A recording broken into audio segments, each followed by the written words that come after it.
Hi gamers and developers, and welcome to another GDT vlog. On today's vlog, I'm gonna talk with the Team 1 for Dungeon Crawler. I already did a vlog of Team 2, you might have seen it. Today we only have one team member because unfortunately the other person was going to come, wasn't able to come. So we're going to talk with only him today. So, okay. As always, I'm gonna explain the gem first to you. I already explained it in my last vlog, but again, this was the Dungeon Crawler gem of 2023. And it's essentially a game where you have to develop a dungeon crawler, first-person grid-based, in just 7 days. So just 7 days to make a dungeon crawler grid-based game. This year's theme was duality, and I'm going to talk with Rafael so he can talk a little bit about how they come how they came up with their idea and how they correlated it with the theme. So this guy's game was called William's Legacy, and it's a very cool game, so you can go check it out on r/itch.io. And they had 4 members, but first I'm going to let Rafael introduce himself. So go ahead. Hello, as you already know, my name is Rafael. I was in the team for William's Legacy, and I was doing programming, and also did a bit of the pixel arts that were in the level. My main role was doing the level design. So we had 3 levels, and I had to make the layout and the collisions and the doors also that worked with when the player picked it up. And yeah, that's about it. Yeah. They were a team of 4 people. So Rafael as programmer and level design and a little bit of the pixel art for the levels, just like he said. And then Alexandre Duarte, who also was a programmer, and Guilherme Carvalho, also as a programmer. And finally, our artist was Tomás Oliveira.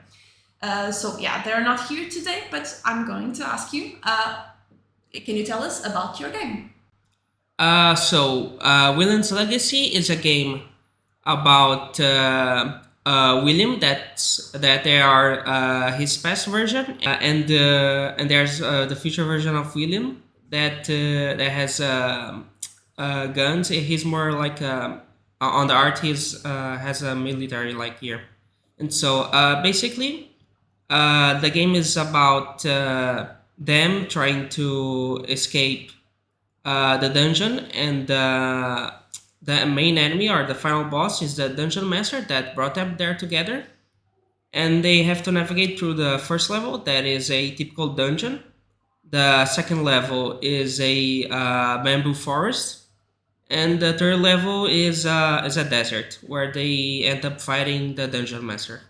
I love that so many people use the dungeon master as an evil person. I just think it's very funny. But I'm going to ask you, how did you actually come up? So how did you correlate this idea with the team duality? Where do you put duality into the game? So we put duality in the game, mainly in the characters. There's a future and the past version of William, and you can play as both during the game. Yeah, okay. And how did you come up with the idea? Did you just have the idea to make like a brother-based dungeon crawler? We started. I think one of the first ideas we had was that I think I said was something like a big versus small, like cats versus rats. But then ended up liking more the idea of the past and future together. Mm-hmm. Okay, very interesting. I played their game, of course, as always, and I think it's a very well executed game. And I'm gonna ask you about this because when we talked with the other team, you might have noticed in the video clips of the game that you can only move one time, so only one tile each time you press. Is it because it's a grid-based dungeon crawler? Yes. You can only move one square at a time because we wanted to really capture that feeling of a old school dungeon crawler, Okay. where the movement is very limited, and you can just move in the 4 directions, and you can also rotate the camera. Yeah. And how did you come up with this strategy to make the game only in 7 days? Because 7 days is a really small time, right? So. Yeah, it was a bit rushed during the 7 days, but I think that during the first day, I think I think I took 2 days maybe to do the movement, and then on the third day, I was trying to find out how to do the proper collisions with the level. That I think that I used a tiles under the blocks that the player would detect, and then that will basically detect the collision. And then each tile could represent item tile, a key tile, a door tile. And that's how I made the collision system. Okay, okay, that's very interesting actually, because that's not very common to make a grid-based game. So yeah. Well, now on to your personal experience. What did you learn throughout the jam? As it was my first jam, I learned a lot about working as a team together to make a game in a really short time. Also, I ended up learning a lot more about Unity and how it works, basically. So you actually learned a lot of things, right? Mainly because this was your first jam. Yes. And actually, I want to ask you about that experience. What was it like for you to participate in a jam for the first time? What was it like to have like a team that can help you make the game? I'd say it was really fun to work together as a team. Yeah. And also seeing the game being reviewed by other peoples Yeah. that weren't in your team, and they giving feedback. I found that really interesting. Yeah, I think it's very enjoying to see people play your games, because it's fun to make games, but for me at least, I think the most fun part about being a game developer is watching people play your game. I think it's one of the best moments. And on to the moments, can you tell me what were your worst moments during the jam?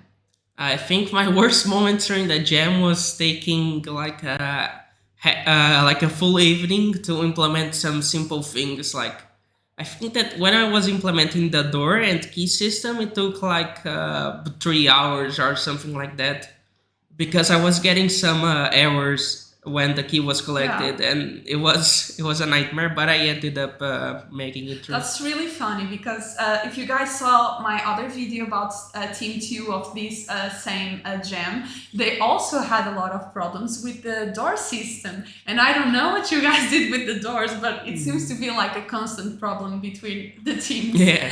So that's really funny. But what were your best moments?